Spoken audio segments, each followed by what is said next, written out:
GamerNode.com, and I'm here again today with another, we'll call it a card game review.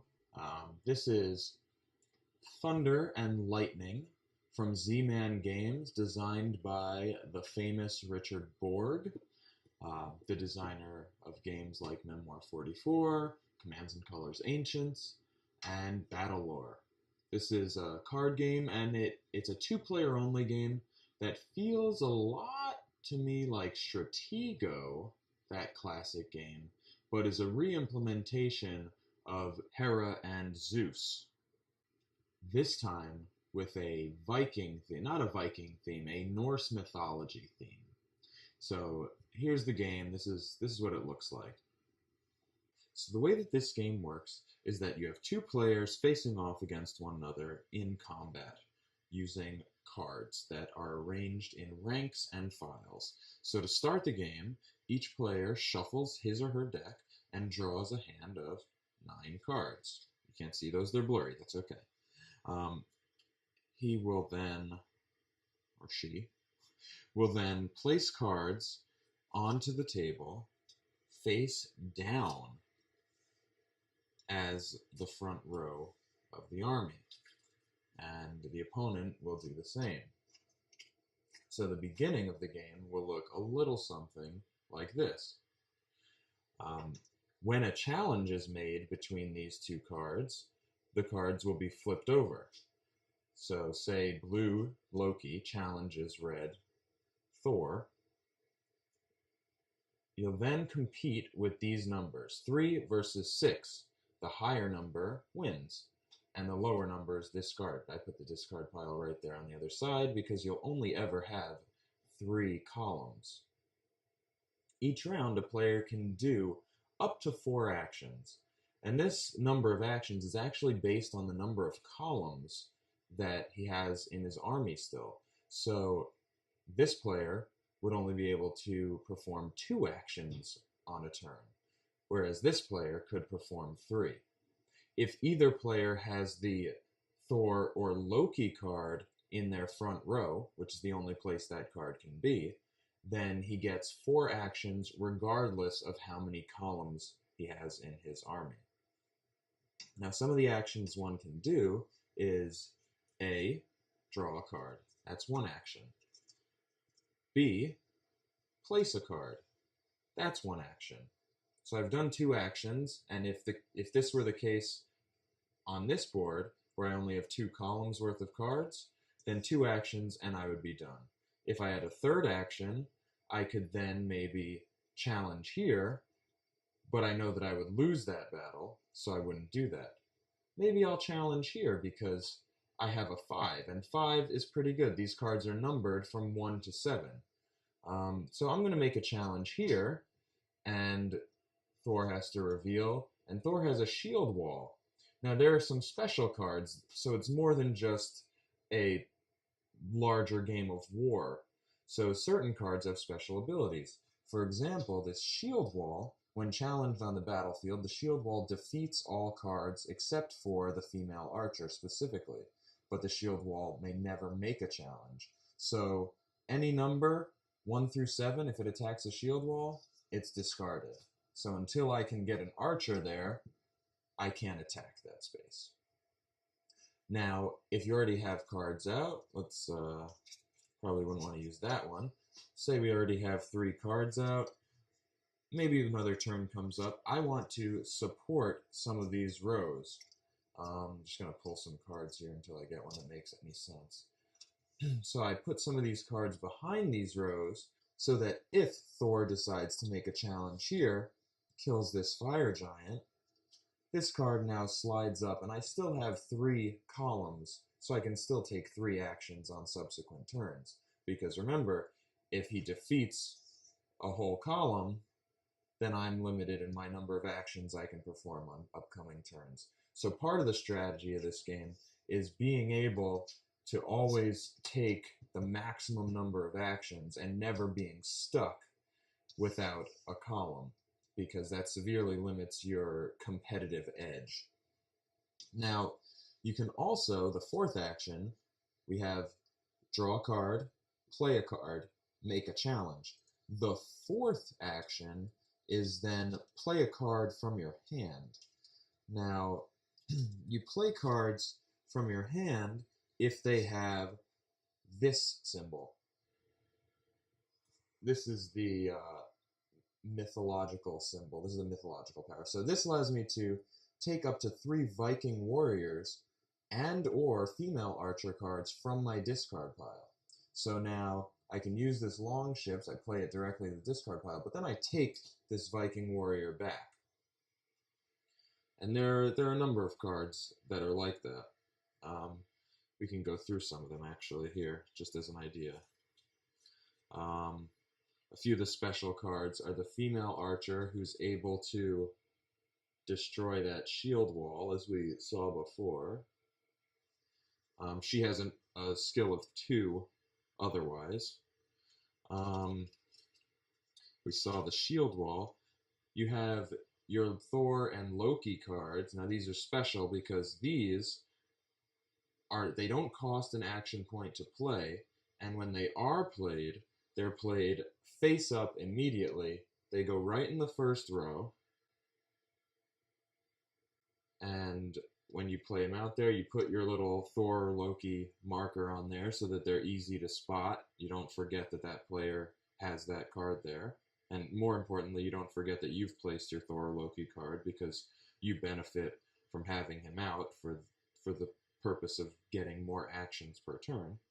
And then he stays there because he can't be challenged, and can only be defeated by a special card, the Raven card. The Raven's another very special card. It only has a power of 1 when it's on the battlefield, so it's unlikely that you'll be playing it out like that, but it can defeat Thor or Loki, and it can also challenge a card in your opponent's first row without being placed onto the battlefield at all. So you play it directly out of your hand and say, I'm going to challenge this card. Now, I end up losing it because that card, if we take a look, is actually a Viking warrior, but the Raven acts as something of a scout. So now I know, even though that's discarded, I know that they have a Viking warrior in their front row. And that's useful when you have a card that you don't want to challenge a stronger opponent with, because, say, it's sort of moderately powerful and you want to use it to take out some of your opponent's lighter cards. That's a good card to make sure that you don't waste your attacks. You have other mythological cards that do things like letting you search your discard pile and taking 1 card of your choice back. You can take the topmost card from your opponent's deck, from their discard pile. And if it has a strength of 1 to 7, if it's a regular card, not a mythological card, you add it to your hand. This is a special card, Frigg. She's only got a power of 1 when played on the ground, but if you suspect your opponent has Tyr, if you're playing as Loki, or a different strongest card, the card with a value of 7, if you're playing as Thor and going against Loki, you can just pull that card right out of their hand and defeat it. Or you can place it face down and make a normal challenge on that powerful card. Otherwise, this card loses to everyone. There are cards like the Valkyrie, who lets you mess with your opponent's side of the board by moving one of their cards to a different position. So maybe you can set up an attack for yourself. I move these wolves away, and then I attack the lower card that comes up with my higher card. Then you have something like Balder. Balder lets you move cards on your own side of the battlefield if you want to reposition from that end. Then you have cards that have effects based on their position at the top of your discard pile.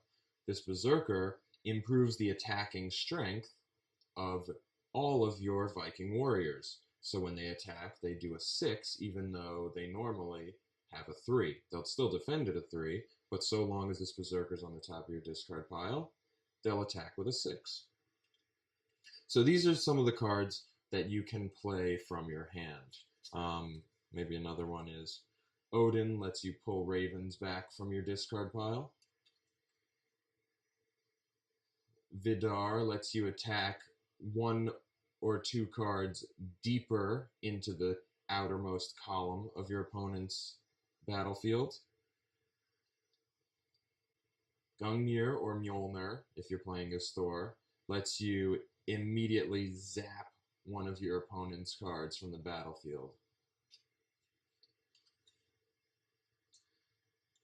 Here's a card that, when it's on the top of your discard pile, it lets you win all tied challenges.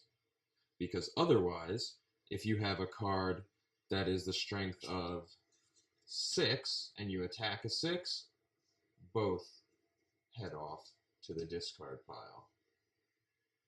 We'll put Loki back now. And each card has the number of times it shows up in the deck right here on the bottom to help you strategize. So for example, the Ravens are very common at 9 because they are fairly weak, even though they have a very cool ability, a number of cool abilities, one of which we'll get to in just a minute. They are used as scouts and they're somewhat expendable. Meanwhile, this unpronounceable Norse water dragon, whose name I've seen plenty of times, Jormungandr, only has 1 in each deck. Same with the 7 strength card, and there she is, the counterpart to Tyr on the Loki side. So moving back to the Raven, so one of the other abilities that the Raven has is to challenge a card, not just in the first row, but also in your opponent's hand. If the card that you attack in their hand has a strength of 2 through 7, remember this Raven has a strength of 1, it goes face up in the opponent's first row. Any mythical cards are defeated immediately. And that includes a very, very special card, Odin's Crown, if you're playing as Thor and attacking against Loki, or Odin's Ring, if you're playing as Loki attacking Thor. And if you look here, it says, if Odin's Ring is challenged by Loki's allies, you lose the game. And that's the point of the game. That's one way that you win the game, is by discovering and challenging either Odin's Crown, if you're Thor, or Odin's Ring, if you're Loki. So if I pick that out of your hand with my Raven, that's it, I win. There are other ways for this to happen. A player might fear that from happening and place the card down deep in their back row. Let's take a look at that. So I might place this Odin's Crown way back here because I'm afraid of it getting attacked in the front, and I think it's safe there. But they might go ding, ding, end up killing those two, and now I'm stuck in the front row. Maybe I don't have a chance to replace it because I only have 1 action or something or other, and they end up attacking it, maybe with a Raven, maybe with one of their other cards. That's unlikely to happen if you're really paying attention, but it's just an example. Another way that this could happen is if you have this one way back here, it's going to be off screen, and then these cards come up, and Thor has played the last special card that I haven't mentioned yet. We'll take a look at this one. Nightmare. Nightmare is a very interesting card. Whenever it's challenged in a column, the entire column on both sides of the board are discarded. And if it's challenged in someone's hand by a Raven, they have to discard their entire hand. Now, if that happens and you're holding on to Nightmare and Odin's Crown or Odin's Ring, you lose the game. So it's in your best interest to get it out on the board in a column where you don't have a lot of cards. Maybe you do something like this. Now, I make an attack here. Boom. Viking warriors, I thought I was slick because maybe I have the berserker on the front, so now this would be a 6 strength making this attack. I turn this over, or they turn it over, and oh no, it's their nightmare. This entire row is killed, including Odin's crown, which I had placed at the back, and I just lost the game because of that. And that's essentially the way the game works. You go back and forth, taking turns of a number of actions equal to the number of columns you have on your side of the board, or if you have Loki or Thor out on the board, you get 4 actions per turn.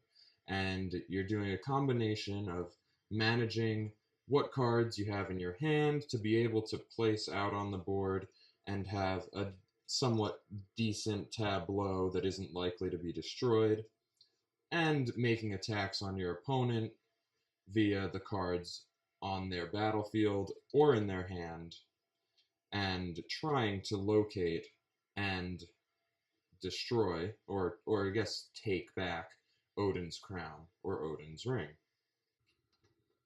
So Thunder and Lightning, it's a very interesting game. It comes from Richard Borg, the designer who brought you Memoir 44, a game that we love, Commands and Colors Ancients, Battle Lore, all those one-on-one battlefield type games using the Commands and Colors system, a system that sometimes suffers from randomitis with your command deck, where you're stuck just really not getting what you need. And that's actually the only downside I really see to Thunder and Lightning, is that sometimes when you're going through these cards, you end up, maybe you have a bunch of the mythological power cards in your hand, but you have an empty tableau. You want to get some powerful cards out onto the board so that you can sort of set up a defense and not be continuously backpedaling, fighting off your back foot, trying to replenish your columns while your opponent demolishes your front line every time when you have low cards out there. Or maybe you're placing mythological cards out there just to fill up the space so that you have enough actions on future turns. Sometimes that happens. It's not happening every time. For the most part, it seems like there's a balance of these cards, so you can, and your opponent is in the same boat, because you both have pretty much identical decks aside from the equivalent cards just having different artwork or different names. So you're both working with the same deck, the same randomness, and it ends up being balanced over the majority of games, but there are games where you can get rocked pretty quickly. And the game can actually end very quickly because of the goal of the game. One way to lose is by having this Odin's Crown card taken out of your hand or taken out on the battlefield. The other way to lose is if your opponent has depleted all 3 of your columns and you can't take any more actions.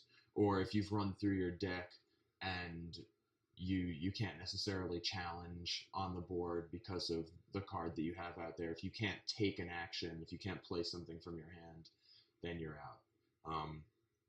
The game has a hand limit also, so that limits you from stockpiling cards in your hands to make a move later. That's one downside, is that the game can end just like that. And now that's cool though. Like that's interesting sometimes, but sometimes it's a letdown. You may have a pretty good setup and think you're ready to go, have cards on the table. You draw out Odin's ring or Odin's crown on your last on your last action of your turn, and the first thing your opponent does is play a raven and pull Odin's ring right out of your hand. And you're like, oh my god, I can't believe that. So there are those abrupt finishes like that, but that also means that the game is a little bit perilous, and you feel like you're in danger, like this is a dangerous battle between you and your opponent, because it can end at any time. So depending on what camp you're in, regarding that particular mechanic, you may love or hate that. I think it's very cool. I think there's a lot of opportunity for interesting strategy because you're playing with numbers here. And I didn't mention that when you do place your cards down, they are stuck in the column that you've placed them, but you can always place new cards not only behind the front row cards, but you can place them in front, and that front card will move back down toward you and away from the front line of the battlefield. And this comes into play when you discovered a shield wall and wasted, a number 6 attack card, and you're like, damn, well that sucks. So then later you can play that female archer in front and get it out of there. And then there are the cards like Balder and the Valkyries that let you move cards around on your side and on your opponent's side. Then there are the cards that affect what's in your front row. There are cards that let you redraw back from your discard pile if you've lost a powerful card. Let you redraw ravens if you're going the scouting route, really going hard with the ravens, trying to find those other cards. And then there's sort of the deceptive tactics of using the nightmare and getting your opponent, sort of luring them into the trap of attacking your nightmare on the board and then demolishing their side of the board as well. That actually happened to me. I won a game because my opponent had played a full 4 rows in one of their columns. So I had a nightmare in that column and nothing else, and they made an attack on my nightmare, took out my nightmare, but it also took out all 4 of their cards. You can have a maximum of 4 cards in a column. It took out all 4 of them, and the last one was Odin's Ring. So that was very cool. And you'll find that linking together different cards as they're coming out so randomly and figuring out the best way to play and the best way to maneuver against your opponent can be really interesting, and it can be really fun. It can really, the strategic, the tactical element of it, just like sort of like strikes your brain in just the right way sometimes. There isn't much long-term strategy aside from, the 9 cards that you start with in your hand, 3 of which go down on the board immediately. So you're starting with 6. It's not really super long-term strategy, but more of that tactical feel. And it's quick. It's a quick game. You play bam, bam, back and forth. And if we take a look at the box, they say it's 40 minutes. These games can go from, it could end really quick, but, 15 to 30 minutes seems average. 40 minutes is probably a really well-considered game. That or time just flies when I play. I don't know, one or the other. The last thing is the art. The art is fantastic. These cards are fantastic. They're such good quality. They feel great. They shuffle beautifully. They have this nice finish on them. The artwork is wonderful. This is Loki. We got these frost giants. There are different creatures and warriors on either side and characters. Just really, really wonderful art. When I'm playing the game, I'm like, man, this looks so cool. And I haven't really gotten over it. Each time I'm like, damn, I really like this style. Maybe the style's not for you, but I think it's really great art. And I think the game's really good. This is a solid 2-player game. I'm gonna rate this game a 4 out of 5 on the GamerNode scale. That's Thunder and Lightning, Z-Man Games. I'm keeping it. And it's great. It's a 2-player game, quick 2-player game. Sometimes, say your game group is playing, they're all locked up in games, and just one other guy's like sitting around, you guys don't know what to do. Boom, Thunder and Lightning, quick, love it. Great, little box, I like that too. But anyway, yeah, Thunder and Lightning, Z-Man Games, designed by Richard Borg. Definitely worth having if you're into that sort of one-on-one card combat, tactical maneuvering sort of game with a little bit of mystery to it, with those Odin's Crown and Odin's Ring just coming up randomly. And that's it. That's the game. This is Eddie Inzauto, GamerNode.com. If you like videos like this, be sure to hit the thumbs up button, subscribe to our videos, you'll get all our new stuff. Head over to GamerNode.com, check out all our reviews there, and follow us on Facebook and Twitter for news bits and clips from around the web. Until next time, see you later.